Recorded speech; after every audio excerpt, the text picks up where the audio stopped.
এই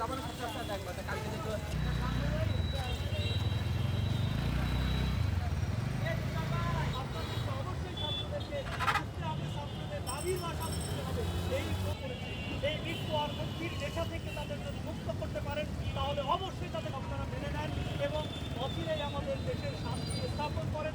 আমরা আমাদের শিক্ষার্থীদেরকে যেন কোনোভাবে মামলা এবং হয়রানি করে তাদেরকে হয়রানি করা না হয়।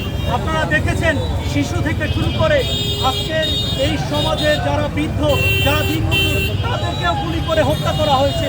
আমার 2টা সন্তান আছে, তারা যদি বাসার মধ্যে নিরাপদ না থাকে, তারা যদি ছাদের উপরে নিরাপদ না থাকে, তারা যদি পার্কের মধ্যে নিরাপদ না থাকে, তাহলে এই দেশে কেন আমরা এখনো পর্যন্ত জীবিত আছি? আমাদের সবাইকে হত্যা করেন, আমাদের সবাইকে একযোগে হত্যা করে ফেলেন এবং আপনাদের যে উদ্দেশ্য আছে সেই উদ্দেশ্যটাকে আপনারা বাস্তবায়ন করেন। আমরা দেশটা নিরাপদ থাকুক, আমরা আমাদের ক্লাসে ফিরে যেতে চাই, স্টুডেন্টদেরকে পাঠদান করতে চাই এবং দেশের স্বাভাবিক অবস্থা আবার শৃঙ্খলা শান্তি বিরাজ করুক, আমরা সেটাই চাই। আমরা শিক্ষার্থীদের সাথে আছি, পাশাপাশি এটা আমরা দ্ব্যর্থহীনভাবে বলতে চাই যে আমরা শিক্ষকরা যারা আছি তারা শিক্ষার্থীদের এই যে অবস্থাটাতে আমরা মর্মাহত এবং আমরা চাই যে এর সুস্থ বিচার হোক এবং এই বিচারের মাধ্যমে যারা দোষী তারা অবশ্যই শাস্তি পায়, কারণ এইভাবে চলতে দেওয়া যায়।